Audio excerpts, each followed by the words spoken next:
తెలంగాణలో మంత్రివర్గంలోకి కొత్త ముఖాలు రాబోతున్నాయా? అధికార కాంగ్రెస్ పార్టీలో మరోసారి వాడివేడి చర్చగా మారిన టాపిక్ ఇదే. కేబినెట్ ప్రక్షాళనకు ముహూర్తం కూడా ఖరారైందని ప్రచారం జోరందుకుంది. ప్రస్తుతం జరుగుతున్న అసెంబ్లీ బడ్జెట్ సమావేశాల తర్వాత కేబినెట్ విస్తరణ ఉంటుందని తెగ చెవులు కొరుక్కుంటున్నారు. ఇప్పుడున్న మంత్రుల్లో ఇద్దరిని తప్పిస్తారని, అలాగే కొత్త వారికి ఛాన్స్ ఉంటుందని కాంగ్రెస్ పార్టీలో ఏ ఇద్దరు కలిసినా ఇదే చర్చించుకుంటున్నారు.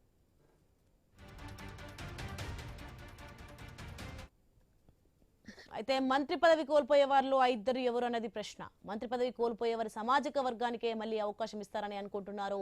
దీనికి ఆ ఇద్దరు మంత్రులు ఒప్పుకున్నారా? వారిని కాంగ్రెస్ పార్టీ అధిష్టానం ఎలా ఒప్పించింది అన్నది కూడా ఆసక్తి కలిగిస్తోంది. కాంగ్రెస్ అధిష్టానం వారికి ఎలాంటి హామీ ఇచ్చింది? ఆ హామీకి వారు సంతృప్తి చెందారా అనేది కూడా ప్రశ్నే.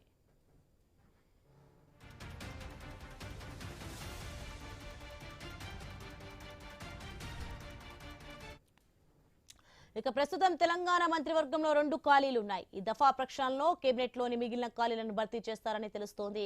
ఎమ్మెల్సీల నుంచి ఒక్కరికి మంత్రి పదవి దక్కుతుందని అనుకుంటున్నారు. దాంతో మంత్రివర్గంలో చోటు దక్కించుకునే ఆ ఎమ్మెల్సీ ఎవరు అని ఆరాలు మొదలయ్యాయి. PCC chief Mahesh Goud cabinet లో చేరతారని టాక్. ఈ మధ్య మంత్రి కోమటిరెడ్డి వెంకటరెడ్డి చేసిన కొన్ని వ్యాఖ్యలు కలకలం రేపాయి. జగ్గారెడ్డి పిసిసి చీఫ్ అయితే 100కు పైగా సీట్లు వస్తాయని అన్నారు. దీంతో మహేష్ గౌడ్ కేబినెట్ లో చేరితే పిసిసి చీఫ్ పదవి ఖాళీ అవుతుందని, ఆ అంశాన్ని దృష్టిలో పెట్టుకునే కోమటిరెడ్డి అలా అని ఉంటారని భావిస్తున్నారు.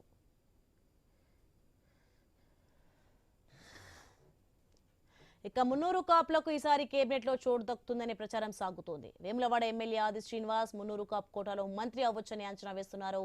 అలాగే చీఫ్ విప్ అయ్యేది ఎవరు, డిప్యూటీ స్పీకర్ పదవి ఎవరికి అనే ప్రశ్నలు ఉన్నాయి. ఇక మంత్రులుగా చీఫ్ విప్ గా, డిప్యూటీ స్పీకర్ గా సీఎం రేవంత్ రెడ్డి ఎవరి పేర్లు సిఫారసు చేశారు?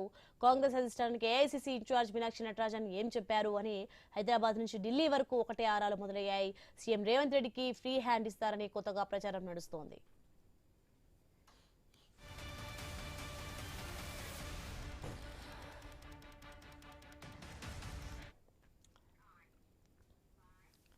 ఇక తెలంగాణలో కాంగ్రెస్ అధికారంలోకి వచ్చి ఇది 3వ ఏడాది. ప్రభుత్వ పరంగా అభివృద్ధి పరుగులకు మిగిలింది ఒక్క ఏడాది. చివరి ఏడాది ఎన్నికల మూడ్లోకి తెలంగాణ వెళ్తోంది. మధ్యలో జెడ్పీటీసీ, ఎంపీటీసీ ఎన్నికలు ఉండనే ఉన్నాయి.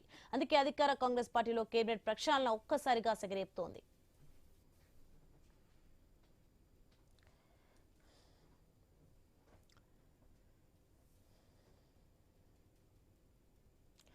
మొత్తానికైతే తెలంగాణలో మంత్రివర్గంలోకి అయితే కొత్త మొక్కలు రాబోతున్నాయా? ఇక అధికార కాంగ్రెస్ పార్టీలో మరోసారి వాడివేడి చర్చగా టాపిక్ మారింది. ఇదే అంశానికి సంబంధించి మరింత సమాచారం మా ప్రతినిధి స్వామి అందిస్తారు ఫోన్లో. స్వామి, మొత్తానికి మనం చూస్తున్నాం తెలంగాణలో అయితే మంత్రివర్గంలో కొత్త మొక్కలు రాబోతున్నట్లుగా తెలుస్తోంది. అలాగే నెక్స్ట్ అసెంబ్లీ సమావేశాల తర్వాత కేబినెట్ విస్తరణ జరిగే అవకాశం కూడా ఉంది. దీనికి సంబంధించి అప్డేట్స్ ఏంటి? తెలంగాణలో ఇప్పటికే ఖాళీగా ఉన్నటువంటి ఒక మంత్రివర్గ స్థానానికి సంబంధించి ముఖ్యమంత్రి రేవంత్ రెడ్డి దాన్ని భర్తీ చేయాలని భావిస్తున్నారు. ఇటీవలనే ఢిల్లీ వెళ్లిన సీఎం రేవంత్ రెడ్డి పార్టీ అధిష్టాన పెద్దలతో ఈ విషయంలో కొంత ఫ్రీ హ్యాండ్ తీసుకున్నట్టుగా కూడా ప్రచారం జరుగుతుంది.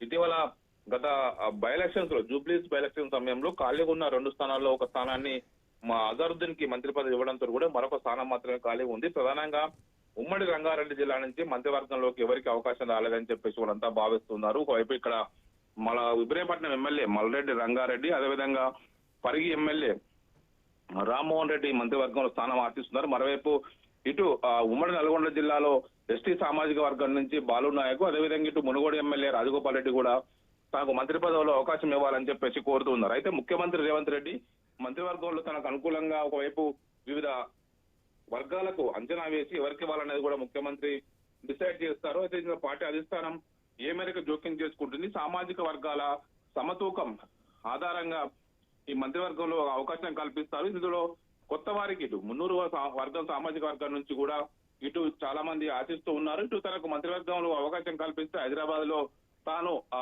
దాన నాగేందర్ కూడా తన ఎమ్మెల్యే పదవికి రాజీనామా చేసి మళ్ళీ ఎలక్షన్స్ వెళ్తానని చెప్పేసి కూడా ఆయన కూడా అంటున్నట్టుగా తెలుస్తుంది. ఇటు వేములవాడ ఎమ్మెల్యే ఆది శ్రీనివాస్ ఇప్పటికే విప్పుగా కొనసాగుతున్నారు. ఆయన మంత్రివర్గంలో స్థానం ఆశిస్తున్నారు. ఇప్పటికే ఉమ్మడి కరీంనగర్ జిల్లా నుంచి మంత్రులుగా శ్రీధర్ బాబు, ఇటు పొన్నం ప్రభాకర్, అడ్లూరు లక్ష్మణ్ ఉన్న కారణంగా అక్కడ కొత్త వారికి అవకాశం వస్తున్నారు. అది కూడా చూడాల్సి ఉన్నది. దీంతో ఆయనకు చీఫ్ విప్ పదవి ఇస్తారా, లేకపోతే ఆయనకు మంత్రివర్గంలో తీసుకుంటారా కూడా చూడాల్సి ఉన్నది. ఇదే విధంగా వివిధ జిల్లాల నుంచి కూడా ఇటు ఉమ్మడి ఆదిలాబాద్, ఇటు నిజామాబాద్ నుంచి కూడా మంత్రివర్గంలోకి తీసుకోవాల్సి ఉంది. ఇటీవల సుదర్శన్ రెడ్డిని రాష్ట్ర ప్రభుత్వ సలహాదారుగా నియమించడంతో కూడా అక్కడ కూడా కొంత సర్దుబాటు చేసే కార్యక్రమం ముఖ్యమంత్రి చేశారని చెప్పేసి భావిస్తూ ఉన్నారు.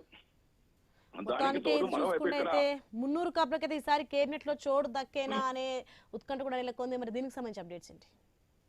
అంటే మున్నూరు కాపు సామాజిక వర్గం నుంచి ఆది శ్రీనివాసే ఆశిస్తున్నారు. ఆయనకు ఇప్పుడు ఇప్పటికైనా ఎంపీగా ఎమ్మెల్యే విప్గా కొనసాగుతున్నారు. ఆయనకు విప్గా కొనసాగుతున్న అతనికి మంత్రివర్గంలో తీసుకుంటారు. ఒకే జిల్లా నుంచి నలుగురు అవుతారని చెప్పేసి కూడా భావిస్తున్నారు. ఆయనను చీఫ్ విపి పదవులు తీసుకుంటారని చెప్పేసి చర్చ కొనసాగుతుంది. మరోవైపు ఉమ్మడి వరంగల్ జిల్లా నుంచి డోర్నకల్ ఎమ్మెల్యే రామచంద్ర నాయక్ కూడా తనకు బంజారా సామాజిక వర్గం నుంచి తనకు అవకాశం ఇవ్వాలని చెప్పేసి ఆయన కూడా కోరుతూ ఉన్నారు.